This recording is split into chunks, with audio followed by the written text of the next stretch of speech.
Aku jadi sangat amat tidak bisa beristirahat gitu loh. Maksud aku kayak aku menganggap setiap hari itu adalah hari terakhir aku gitu.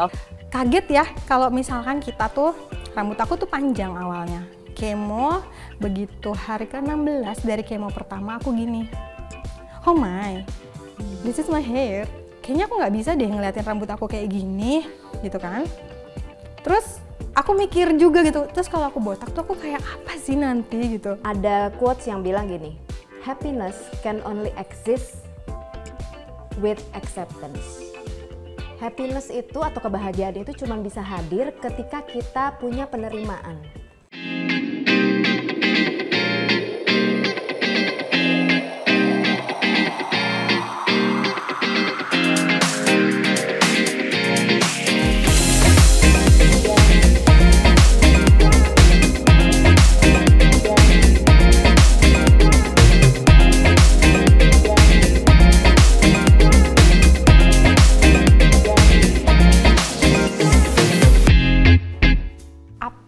Perasaan kalian dan tanggapannya seperti apa waktu pertama kali didiagnosa terkena penyakit yang cukup mematikan? Saya Ajeng Stefani, saat ini saya anggota dari Love Pink Indonesia sebagai Pink Squad. Saya istri sekaligus ibu dari satu putra. Di awal terdiagnosa kanker payudara, saat itu tahun 2018, selesai menyusui. Saya kira itu adalah kelenjar ASI, kemudian mencoba untuk menunggu siapa tahu benjolan tersebut hilang. Tapi ternyata seminggu berlalu benjolannya nggak hilang juga. Akhirnya saya mencoba untuk cek ke dokter dan dokter bilang, yes, ini adalah breast cancer, kanker payudara. Akhirnya dokter menyarankan untuk melakukan operasi, dilanjutkan dengan 6 kali kemoterapi dan 16 kali radiasi. Belum sampai di situ, di tahun 2020, saya merasakan lagi ada benjolan di payudara sebelah kiri. Kemudian saya coba lagi untuk cek ke dokter, dan lagi-lagi dokter bilang, ini adalah kanker payudara. Akhirnya saya harus menjalani 4 kali kemoterapi lagi, ditambah operasi, dilanjutkan dengan 12 kali kemoterapi dan 30 kali radiasi. Total kemoterapi yang saya jalani 22 kali dan 46 kali radiasi. Tahun 2022 saya melakukan pemeriksaan dan lagi-lagi ada kanker muncul pada kelenjar getah bening di ketiak sebelah kiri, dan rencananya saya akan kembali melakukan kemoterapi lanjutan. Jadi kalau ditanya apa rasanya ketika pertama kali didiagnos, rasanya memang akhir dari segalanya. Tapi kembali lagi, kita punya orang-orang yang kita sayang. Kita punya orang-orang yang sayang sama kita. Dan orang-orang yang mendoakan kita juga. Kalau aku pribadi, aku nggak pengen sayang mereka, doa mereka menjadi hal yang sia-sia. Jadi aku akan tetap berjuang dan gak akan menyerah. Sebenarnya kalau aku agak beda ya ceritanya, karena ada drama dulu nih Kak gitu dalam 2 part. Kalau part 1-nya itu di 2013, aku lega. Tapi ini agak aneh ya, maksudnya gak aneh sih. Karena di 2012 pertama kali ada benjolan, aku tuh dapat salah diagnosa gitu, dibilangnya aku tuh TBC. Gitu, aku udah cek dengan prosedur yang sesuai dengan medisnya, yaitu datang ke dokter penyakit spesialis penyakit dalam, terus habis itu di biopsi juga keluar hasilnya, dicek katanya itu TBC. Jadi pas bulan ke-8 tuh pas dicek lagi, kenapa aku ngerasa makin berat ya nafas aku. Biasanya juga aku nggak capek-capek, anaknya ini kenapa capek ya gitu. Terus habis itu benjolannya awalnya cuma kecil doang segede kelereng di kanan, tiba-tiba gede banget kanan pindah juga kiri, jadi kayak kotak kayak SpongeBob gitu kepala aku, kayak gitu. Terus ya udah pas dicek lagi tahunya udah ada cairan di paru-paru, pokoknya tuh udah kayak bener-bener ancur-ancuran lah. Singkat cerita tuh juga aku udah masuk ICU, udah pernah koma juga, beberapa jam sih komanya, cuman ya lumayan ya, tidak enak kayak namanya masuk ICU. Udah pernah pasang ventilator, jadi waktu orang-orang waktu itu lagi banyak pas COVID terus ada ventilator segala macam juga aku dulu pernah dipasangin itu gitu-gitu deh. Tapi intinya iya binder dan dead, terus panjang ceritanya, makanya aku kayak ini sebenarnya aku sakit apa ya? Tapi intinya pas aku dirujuk ke rumah sakit yang berbeda ke Jakarta, waktu itu aku masih di Pekanbaru, akhirnya dicek ulang semua baru ketahuan, oh kamu tuh nggak TBC, kamu nggak pernah sama sekali ada TBC, adanya kanker. Terus itu kayak oh jadi ini masalah hidupku gitu. Jadi kalah rilis malah. Iya, jadi kayak akhirnya aku lega, aku tahu masalah aku apa. Soalnya kalau bingung ya. Iya, karena kalau prinsip aku kalau kita tahu masalahnya kan kita jadi tahu kan solusi yang tepat. Nah, aku pengen tanya nih ke Mbak Erin, apakah ada tahapan-tahapan berduka atau penerimaan dalam kondisi seperti yang dialami oleh Mbak Ajeng dan juga Mbak Intan? Iya, Mbak Ica, kalau mendengar kisah mereka kayaknya mau ini ya, aku tuh tadi udah, aduh, dengernya aja udah berat ya. Sesak napas ya? Sesak napas dengan berbagai tubrukan gitu ya. Baru aja lewat, baru bisa aktif, kena lagi. Itu pastilah ya, dalam setiap tahapannya untuk kita bisa menerima sampai ke tahap penerimaan, menerima sesuatu yang gak gampang untuk kita terima ya. Ada selalu tahapan-tahapan grieving, ada selalu tahapan-tahapan berduka, dimana ya awal-awal mungkin ada denial, nggak percaya, masa sih ini kayaknya cuman gerenjelan dari bekas ASI aja deh, masa sih gitu ya, ini kanker darah. Jadi biasanya pertama kali kita mendengar satu kabar buruk, kita biasanya denial, kita biasanya mengingkari gitu, nggak mungkin, masa sih gue kena gitu ya. Apalagi untuk penyakit-penyakit terminal illness seperti ini ya. Mungkin Mbak Intan sama Mbak Ajeng juga merasakan yang sama ketika mereka didiagnosis, ada rasa nggak percaya dulu ya. Setelah itu biasanya jadi marah, anger, kita ke tahapan yang kedua. Di anger ini kita biasanya marah, bertanya, menggugat ke Tuhan gitu ya.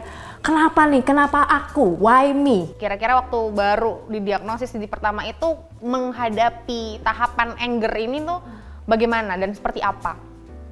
Baik, awalnya sebenarnya nggak langsung anger ya Mbak, tapi kaget. Oke, shock dulu. Shock. Bener nggak sih? Ini mimpi apa bukan gitu, tapi ini kenyataan. Jadi kaget, terus di jalan tuh masih bengong. Sambil mikir, dokter bilang kamu harus segera ambil tindakan angkat payudara. Bayangin aja yang kita pikir kelenjar ASI, tiba-tiba harus angkat payudara. Terus sampai bengong, terus ini bener nggak sih? Jadi kayak ada tahapan kaget. Setelah kaget, mulai sedih.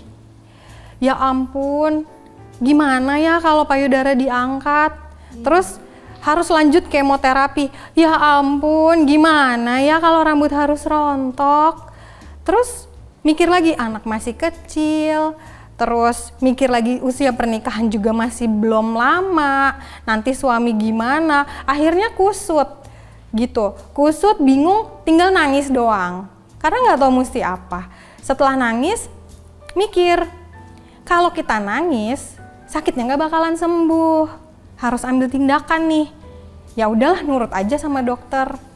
Setelah dijalanin, balik lagi mikir, abis operasi, kemo sekarang. Aduh, kemo gimana ya gitu. Badannya pasti sakit, pasti jelek banget, pasti begini. Jadi kita kayak kusut sendiri. Sehingga aku tuh takut, banyak takutnya. Aduh nggak usah kemo deh. Aduh udahlah, udah pura-pura nggak tahu aja. Balik lagi ke nggak mau terima. Denial. Nggak usah deh, nggak usah gitu, nggak usah kemo. Terus sampai di titik mikir, kalau aku nggak usah kemo nggak sembuh dong. Akhirnya mikir kan, karena kita manusia selalu berpikir ya, benar ya Bu ya, kita harus selalu berpikir gak akan sembuh nih sakitnya kalau aku cuman mundur lagi, maju lagi, mundur lagi, maju lagi. Jadi hal yang kayak gitu bikin aku tuh nggak berani melangkah gitu. Jadi aku nggak berani melangkah karena pikiran-pikiran negatif yang muncul di pikiranku, bahkan aku belum mulai itu kemo. Akhirnya aku mencoba untuk oke lah kemo gitu. Jalanin kemo pertama, nggak apa-apa. Kemo kedua, baik-baik aja. Kemo ketiga, akhirnya aku berpikir, kayaknya nggak bisa nih kalau misalkan aku masih ada rasa menolak ini gitu. Akhirnya sampai di kemo terakhir, aku berpikir, oke, aku bisa menerima sakit ini, aku bisa menerima kemo ini dan segala pengobatannya dan segala dramanya, hingga akhirnya bisa kembali semangat untuk menjalani setiap rangkaian kemoterapi, radiasinya, sampai sekarang ini. Betul. Kalau Mbak Ajeng tadi kan angernya berarti ke dirinya sendiri, gitu ya, bukan ke Tuhan. Tapi ada nih yang kayak Mbak Ajeng yang memang iya betul jadi self blaming gitu. Ini kayaknya gara-gara dulu gue suka makan apa deh, kayaknya dulu gara-gara apa gitu ya, nyari-nyari gitu, atau ya itulah yang tidak berhubungan sama sekali pun bisa jadi kita kait-kaitin gitu ya. Mungkin aku pernah punya dosa di masa lalu atau apa gitu. Ini karma. Yang jelas kalau yang bagian why me, kayaknya buat mempertanyakan kenapa nggak orang lain yang kena kanker, aku nggak gitu. Aku lebih ke why me-nya ketika nanti tuh ceritanya setelah aku udah sembuh, tapi teman-teman aku belum sembuh terus meninggal, kenapa mereka meninggal gitu. Aku lebih ke kayak gitu. Tapi ada rasa bersalah ketika jadi survivor, sementara yang lain lewat gitu ya. Iya gitu. Aku juga baru tahu namanya survivor's guilt. Jadi aku merasa bersalah ketika aku hidup, mereka sudah tiada. Itu another story sih. Nah, tapi kalau misalnya balik lagi ke yang tadi, anger yang aku kayaknya aku lebih daripada kayak aku udah nggak ada energi buat marah gitu loh Kak. Jadi aku ngerasa lebih ke aduh ya udah deh gitu, dijalanin aja gitu. Terus habis itu aku mencari penyaluran lain lewat buku-buku yang aku baca sih. Jadi kayak buku-buku fiksi, buku-buku fantasi gitu. Aku selalu mencari cara biar apa yang aku rasakan itu relatable sama siapapun, gak harus orang real, tapi bisa juga tokoh fiksi kayak novel-novel yang aku baca. Terus ya udah kebetulan novel yang aku baca itu dia hidupnya selalu di ujung tanduk gitu, kayak selalu hampir meninggal tapi taunya hidup gitu. Kayak gitu. Jadi aku selalu mencari aku punya teman kok meskipun mereka fiksi gitu. Jadi itu cara aku coping sih, mungkin aneh ya, tapi aku berharap itu nggak aneh ya Mbak ya.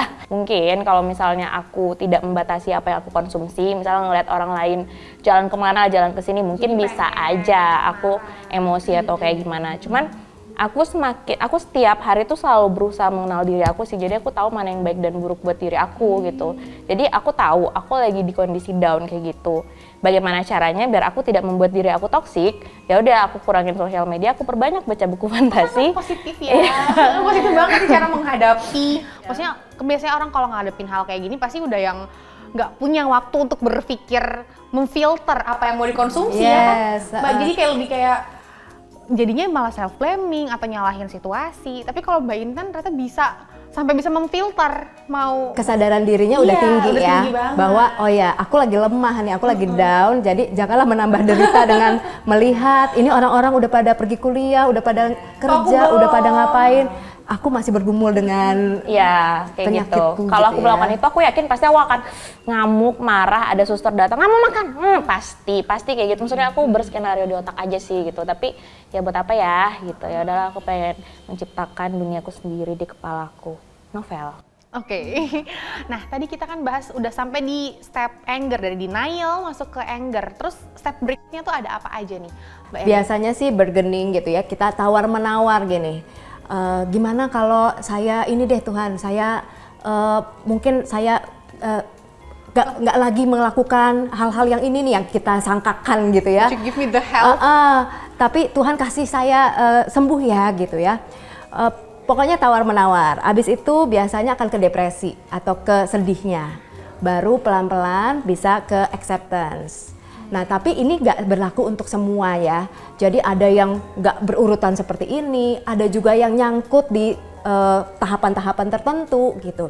Dan seringkali memang yang jadi faktor itu adalah kondisi mentalnya atau kesehatan mentalnya. Itu ngaruh banget tuh. Kalau kayak tadi gitu ya, misalnya Mbak Intan nggak kuat-kuat mental, ya tentu beliau akan down, akan depresi, akan cemas, akan punya gangguan-gangguan yang memperburuk cara Mbak Intan, Mbak Ajeng untuk merawat dirinya, untuk comply juga dengan prosedur-prosedur yang kemonya lah, radiasinya gitu ya. Nah ini yang mungkin banyak orang nggak sadar nih, kalau sebetulnya kalau dari penelitian 40% dari orang-orang yang didiagnosis dengan terminal illness atau penyakit-penyakit mematikan itu biasanya mengalami gangguan di kesehatan mentalnya. Ada yang jadi depresi, ada yang mengalami masalah kecemasan gitu ya, anxiety. Nah, ini yang bisa sangat mempengaruhi tuh. Move on-nya bisa cepet atau lambat, nyangkut gitu di tahapan tertentu, ya dari fitnessnya mental sendiri juga, dari sehat enggaknya pikiran gitu ya.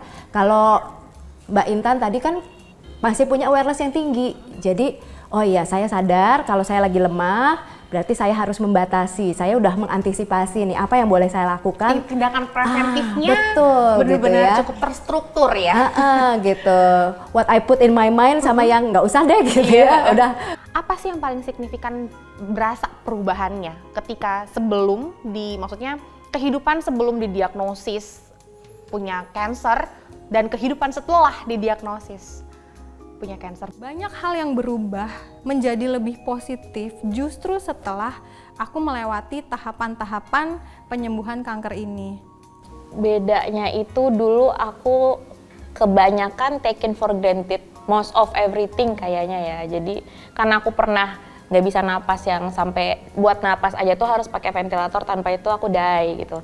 Terus juga aku pernah lumpuh 1 tahun tanpa aku fisioterapi atau juga pakai tongkat, aku nggak bisa bergerak gitu. Jadi setelah aku mendapatkan banyak kejutan hidup gitu, aku jadi sangat amat menghargai setiap, misalnya tangan aku bisa bergerak normal, aku bersyukur itu gitu. Kalau dulu kayaknya lebih cuek, lebih kayak ya aku layak sehat gitu, kenapa aku nggak sehat gitu. Lebih kayak gitu.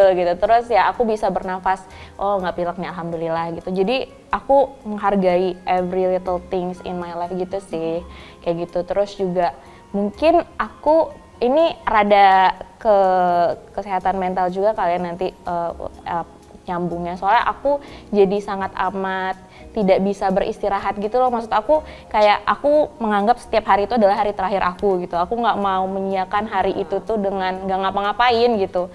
Ya mungkin ya ada sisi negatifnya juga, aku jadi nggak bisa istirahat. Tapi aku ngerasa ya waktu itu tuh terbatas banget. Kadang ada aja kalanya memaksimalkan gitu ya. Maksimalkan setiap detik yang ada gitu. Aku nggak mau terlewat dengan aku melakukan sesuatu yang tidak berfaedah nih. Aku ngerasa anxious gitu loh gitu. Nggak, aku nggak boleh. Aku kalaupun mau rehat tuh harus mindful gitu. Kalau nggak bisa rehat mindful, apa yang bisa aku lakukan? Kayak gitu, itu another thing juga. Tapi habis itu ya aku juga lebih peka sih sebenarnya sama lingkungan sekitar, sama orang lain, lebih sering mendengarkan dan lebih sering reflektif aja sama kehidupan sendiri gitu. Sesimpel misalnya aku ketinggalan bus terus aku refleksi, oh sepertinya nanti ada hal baik di bus selanjutnya gitu. Pokoknya jadi super namaste. Nah, setelah melewati tahapan-tahapan itu tadi kan kayaknya udah Mbak Ajeng, Mbak Intan juga udah sampai di level acceptance nih kalau aku lihat-lihat, ya nggak, Mbak Erin? Nah, pertanyaannya sekarang adalah tantangan terberat apa yang harus dilewati kemarin waktu lagi masa-masa kritis, masa-masa krusial di awal itu tuh, dan bagaimana cara menghadapinya? Tantangan terberat aku adalah aku suka bingung kapan aku harus ngerem, karena emang anaknya ambisius dari lahir gitu ya. Meskipun waktu itu kan aku berobat sambil sekolah, sambil kuliah, sambil organisasi segala macam gitu. Nggak mau ketinggalan gitu, karena aku ngerasa aku salah satu representasi dari berbagai pejuang kanker lain. Jadi kan di TV, di cerita-cerita, di film-film banyak mengisahkan tentang ya udah hidupnya sudah tiada lagi masa depan, lemah tidak berdaya, terus ujung-ujungnya meninggal atau enggak ada love story dulu baru meninggal gitu kan, kebanyakan. Novel banget ya. Ya, gitu kan. Agak itu kan membuat orang-orang punya stigma tertentu ke cancer kan, karena banyak sekali asupan cerita kayak gitu ya Kak. Jadi tantangan aku adalah aku tetap berusaha keep up sama teman-teman yang lain. Cuman aku kadang nggak aware kapan aku harus mungkin rem sedikit, nggak apa-apa loh Intan gitu. Kamu nggak bakal dipandang lemah. Aku tuh paling takut dan pantang dipandang lemah dan dikasihani. Keadaan terberat aku justru diriku sendiri loh Mbak. Jadi aku perang sama diriku sendiri. Justru lingkungan di sekitarku itu support banget, even suami, orang tua, kakak-kakaknya suami, bahkan adekku, semuanya itu support. Justru diriku sendiri yang bikin aku tuh bener-bener down, bener-bener jadi orang yang pengecut, bener-bener orang yang kayak langsung udah lo tuh nggak berguna deh jadi orang gitu. Padahal sebenarnya kan nggak kayak gitu. Setelah aku lewatin, setelah aku jalanin, baru aku mikir sembari berjalan bahwa oh iya ya nggak sejelek itu juga ya keadaan ini. Oh iya ternyata hal yang kita takutin itu bisa kita rubah jadi hal yang menyenangkan. Kayak misalnya pas kemo nih, aku tuh bener ya kata Mbak Intan bilang, kita tuh harus gila ya untuk ngadepin penyakit ini gitu. Aku tuh bawa-bawa koper merah jambu. Aku pakai lipstick ya, on, bulu mata on. Aku geret-geret itu koper di rumah sakit, kadang pakai topi, kacamata hitam, baju belakang tuh aku iket yang kelihatan punggungnya, terus aku jalan. Aku mau beauty treatment. Nah, talk about beauty gitu ya. Pasti kan cancer itu akan sangat mempengaruhi appearance gitu. Nah, apa yang dirasakan pertama kali ketika ada perubahan yang signifikan dari tubuh, entah itu wajah, kulit, rambut terutama ya Mbak Ajeng ya. Terus how to deal with it? Iya, oke. Ya, balik lagi ya ke si beauty treatment itu gitu ya. Kaget ya kalau misalkan kita tuh, rambut aku tuh panjang awalnya. Kemo, begitu hari ke-16 dari kemo pertama aku gini. Oh my, this is my hair. Terus aku bangun tidur, lihat di bantal gitu ya, bertebaran. Terus aku mikir, kayaknya aku nggak bisa deh ngeliatin rambut aku kayak gini, gitu kan. Terus aku mikir juga gitu, terus kalau aku botak tuh aku kayak apa sih nanti gitu.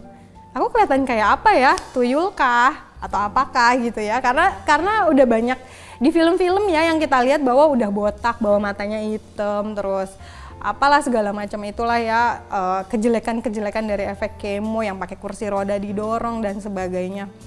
Terus aku tuh yang harus ya rambutnya rontok.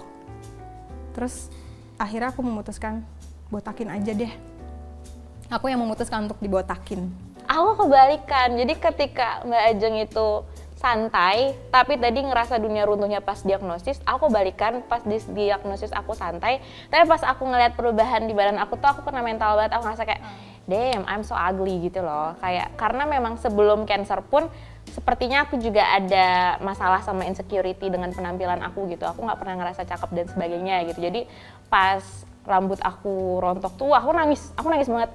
Makanya kayak pas didiagnosis aku nggak nangis, pas masih ada kankernya nggak hilang-hilang tuh aku nggak nangis, aku biasa aja gitu. Tapi pas segala itu terjadi tuh aku nangis banget, terus aku kayak ngeliat, terus aku kayak wah, aku langsung kayak pas bangun tidur. Berarti ini hal terberatnya. Hal terberatnya Apalagi kan masih remaja. Iya kan, benar. Iya sih. Baru masuk itu lagi kan ya. self-conscious banget. Ya betul, apalagi kayak penampilan. bener Mbak.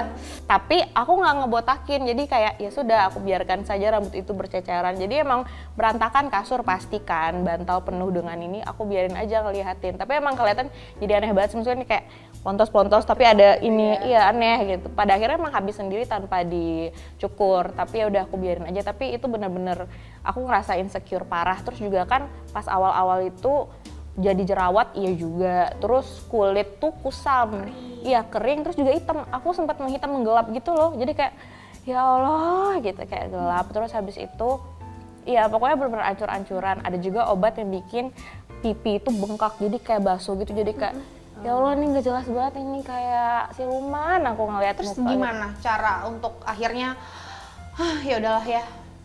Ya aku nangis-nangis terus kalau misalnya ngaca gitu. Kayak aku paling lama berdamai dengan penampilan aku deh kayak gitu. Cuman kayak ya udahlah, aku jarang-jarang aja kali ya ngaca. Oke. Jadi caranya bener yang tadi kan kalau emang Mbak Intan udah paling mengerti bagaimana memfilter apa yang harus dikonsumsi diri sendiri ya Mbak Irin ya. Iya. Ya udah kayak gitu. Tapi ya perlahan udah mulai agak mendingan tampilannya, udah mulai rambutnya udah mulai tumbuh, kulitnya udah mulai bagus lagi ya.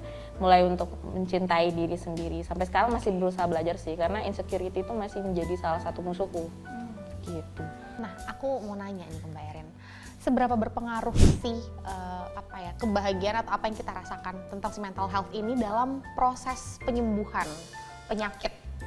Jadi seberapa pengaruhnya pikiran gitu ya iya, ke tubuh kita, ke proses pemulihan. Entah itu mau happy atau enggak itu gimana? Banget sih.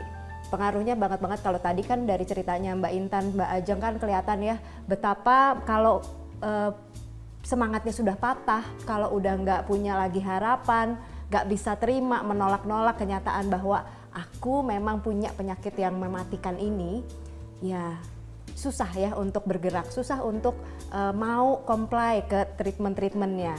Jadi yang namanya pikiran itu sangat-sangat pengaruh ke tubuh kita, apalagi ketika kita memang perlu merawat tubuh kita lagi dalam kondisi terancam, kondisi yang harus dirawat secara intensif ya. Itu kita perlu bentengin nih, kita perlu sadar dulu kita punya pikiran seperti apa.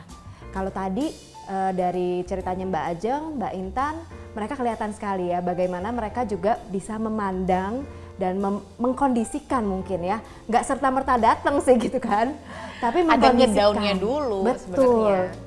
Cuman bisa mengkondisikan supaya jangan sampai pikiran saya yang jadi membuat saya runtuh gitu kan, jangan sampai saya yang bikin kemonya jadi terundur-undur terus gitu. Nah ini memang sangat penting banget sih Mbak Ica untuk bisa pemulihannya bisa lebih cepat, untuk badannya juga bisa lebih punya daya juang gitu ya.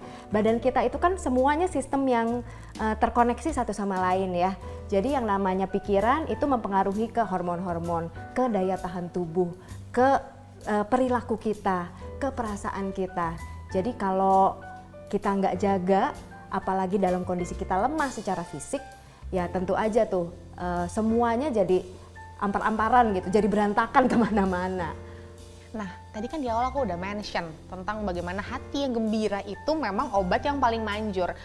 Tapi bagaimana caranya bisa memiliki hati yang gembira untuk menghadapi situasi yang kayak gini? Karena kan mungkin tidak semua orang ya punya punya pertahanan yang cukup kuat kayak Mbak Ajeng, kayak Mbak Intan gitu, yang bisa automatically mereka bikin suggestion sendiri ke diri sendiri kalau we have to go through this gitu dan all is well gitu. Nah, bagaimana untuk membuild up that happiness?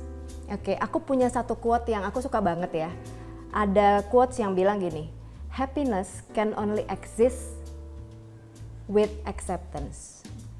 Happiness itu atau kebahagiaan itu cuma bisa hadir ketika kita punya penerimaan gitu. Penerimaan bahwa ya saat ini tubuh saya sedang mengalami penyakit yang gak gampang, yang butuh treatment radiasi, kemoterapi berulang-ulang gitu ya.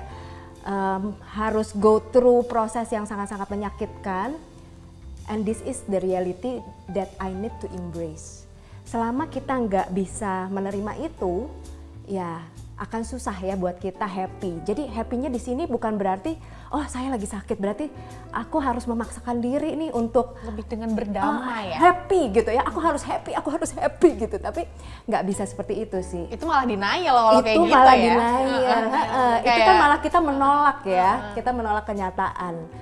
Tapi ketika kita bisa embrace, kita bisa menerima bahwa oh ya, ini adalah masa di dalam hidup saya dapat ini sebagai I don't know apa gitu ya, tapi kayak Mbak Intan, Mbak Ajeng tadi justru bisa melihat setelah didiagnosis bahwa oh ya hidupnya makin berarti ya, bahwa waktu-waktu yang dikasih Tuhan nih yang tadinya udah hampir di ujung tanduk gitu kan ya, udah hampir lewat, ternyata dikasih kesempatan lagi, dikasih waktu lagi, oh semuanya jadi berharga, jadi meaningful gitu ya.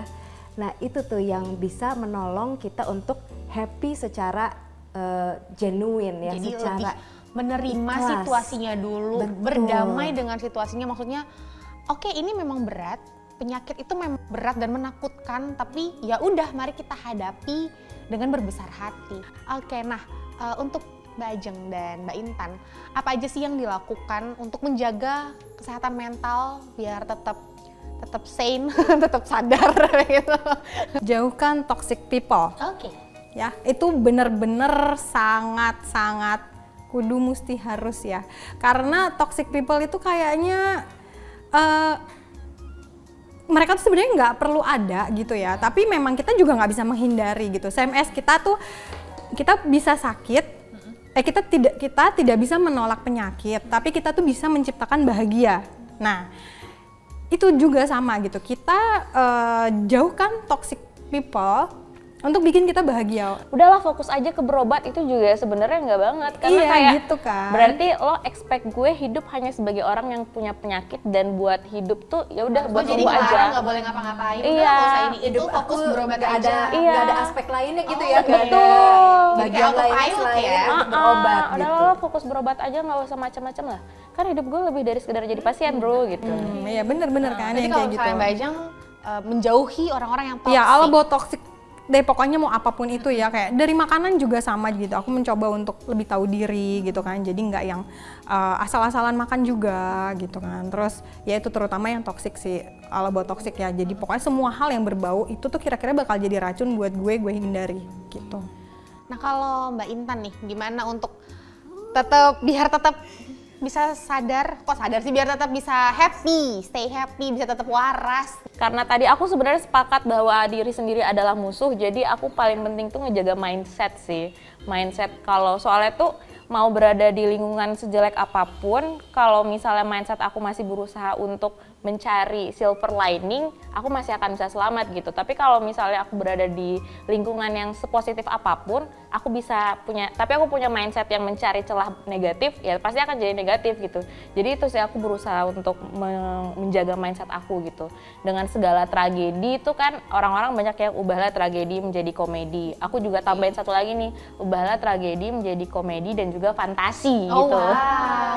Aku gitu karena Keren. sejalan sama novel-novel fantasi yang aku baca. Jadi kalau misalnya aku lagi sakit-sakit, oh ini tuh bentar lagi akan ada musuh yang datang. Gue kan demigod ya, manusia setengah dewa, setengah manusia gitu kan. Pokoknya setengah manusia, setengah dewa. Jadi makanya hidup gue tuh penuh dengan cobaan yang challenging karena emang luar biasa aja aku gitu. Karena Kayak gue gitu. pemeran utamanya di sini. Iya gitu, demigod anaknya Kan pemeran Zeus gitu. utama kan emang selalu ada aja Iya, konfliknya, kan nggak mungkin lurus-lurus betul, terus. Oke. kayak gitu. Jadi aku demigod, aku ubah ini semua jadi fantasi berbasis komedi juga. Gitu. Oke, mungkin biar Mindset. lebih mudah di translate orang-orang suggestion-nya kali Iya, ya ke diri sendiri ya. mensugesti diri, mensugesti diri. Kalau all is well, all is well. Ya. Gue adalah superhero-nya di Ya. sini. Nanti kita akan punya happy ending kok, tapi Ya, nanti terakhir. iya, pokoknya bisa Merangkum lah. maknanya itu ya. Benar. Jadi membuat itu jadi sesuatu yang berarti, sesuatu yang mengasihkan, Iya. challenging. Supaya nggak yang ngedown terus Yes. ngejalaninnya. Dan Biar itulah- fun. Oh iya, Biar benar. fun, biar fun. semangat ya. Oke, nah dari tadi ini kan dari tadi kan kita sibuk banget membahas tentang bagaimana untuk menghadapi kondisi seperti ini, tapi dari diri sendiri ya kan, yang self suggestion, terus yang acceptance-nya, berdamai dengan kondisinya. Nah, tapi kan lingkungan, dukungan dari outside-nya kita juga sangat berpengaruh dong. Nah, kira-kira tuh aku pengen tahu deh, dukungan-dukungan seperti apa aja sih yang diberikan dari keluarga, teman-teman dekat, dari pasangan buat Mbak Ajeng. Oke, dukungan ya. Kalau dukungan keluarga pasti ya. Jadi aku cukup bersyukur dan beruntung gitu ya. Aku merasa nggak selamanya cancer itu jelek gitu ya.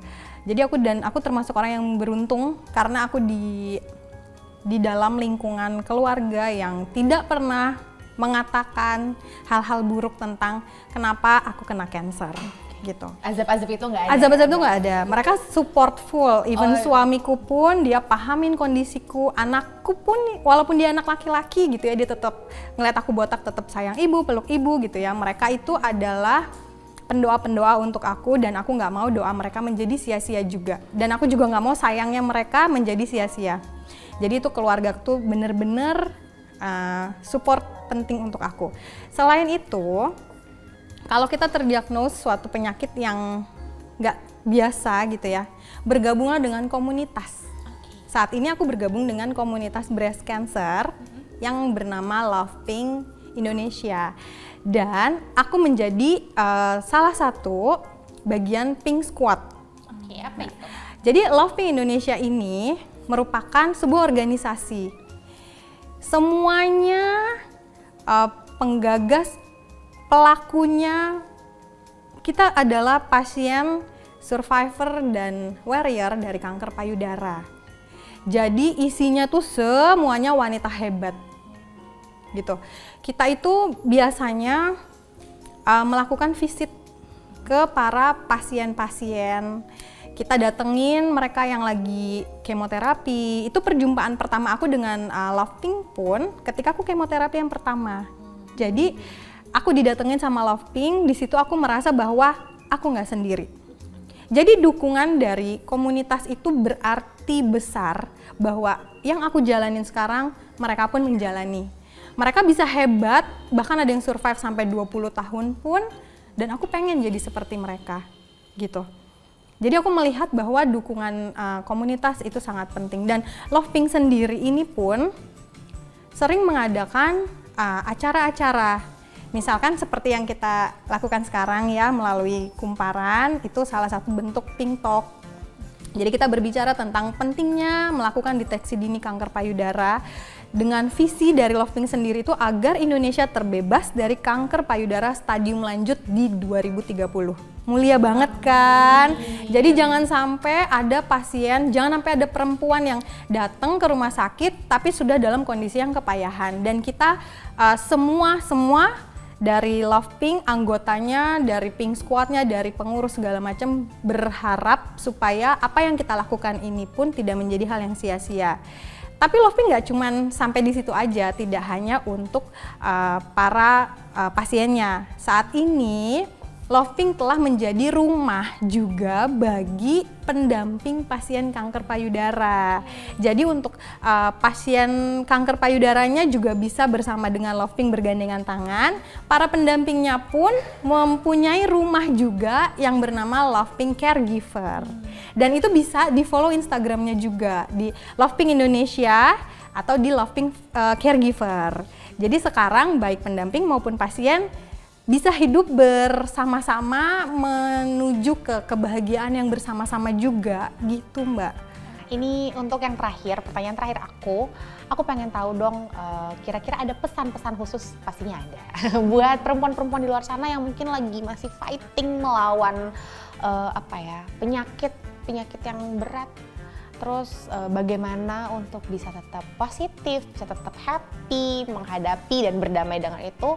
Kalau dari aku pesannya cuma satu sih, terus pupuk rasa penasaran kalian akan seperti apa hidup kalian kalau kalian nggak menyerah. Karena aku selalu punya satu statement setiap hari ketika aku bangun, I really wanna see what happens if I don't give up, kayak gitu. Dan aku yakin aku tuh terlahir pasti punya suatu misi yang harus dituntaskan. Jadi selagi aku masih hidup, berarti masih ada visi misi lagi nih yang harus aku selesaikan.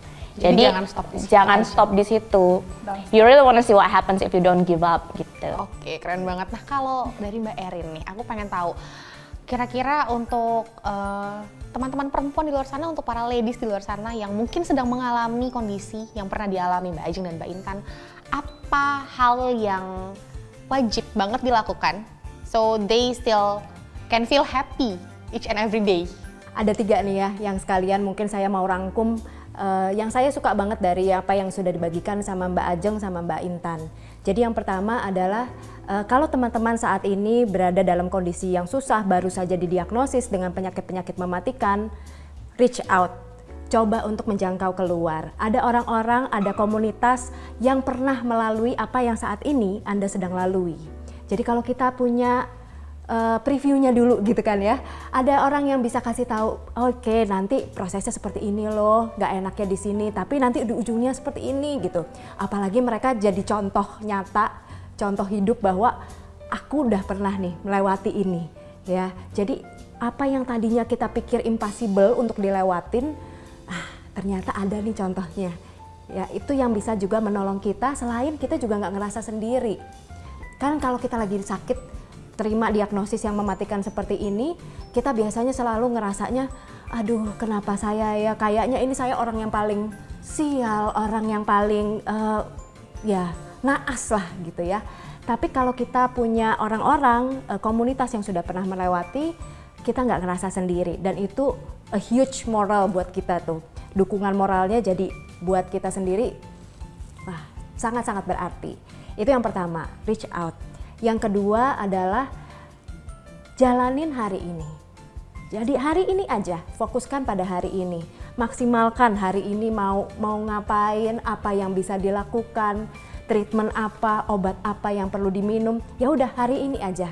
Nggak usah pikirin yang terlalu jauh ya. Kadang-kadang ketika kita lagi dalam kondisi seperti ini terus kita ngebayangin ke depan, aduh masih berapa kali lagi kemonya, Udah aduh capek masih duluan. aduh, ya udah mau nyerah aja kan, karena kita memandangnya terlalu jauh. Udah nggak usah jauh-jauh, just today gitu ya. Hari ini punya ceritanya, hari ini punya kesusahannya, ya udah fokuskan pada today. Yang ketiga adalah kalau kamu nggak punya lingkungan yang bisa mendukung kamu, yang mungkin kayak tadi Mbak Ajeng, Mbak Intan punya nih kan ya, orang-orang yang bisa mendukung, keluarganya juga bahkan sampai tanya, pengennya diapain sih gitu ya. Nah kalau nggak punya itu, then look for it. Coba cari, ada orang-orang yang bisa mengerti, ada konseling, psikologi yang bisa kamu jalanin, supaya kamu juga punya nih pertahanan, kesehatan mental yang lebih baik, supaya kita juga bisa melewati waktu-waktu yang sulit ini. Nah, ada groom.fameconsultant.com, satu layanan konseling yang bisa diakses dari mana pun juga, pakai apapun juga, kapanpun juga gitu ya. Yang bisa teman-teman akses supaya teman-teman juga merasakan feeling bahwa you are not alone dan ada orang-orang yang bisa memahami. Mungkin itu aja Mbak Eca. Oke, terima kasih. Aku mau mengucapkan terima kasih untuk semuanya yang udah mau mampir ke Kumparan Woman. Ada Mbak Ajeng, Mbak Intan, dan Mbak Erin.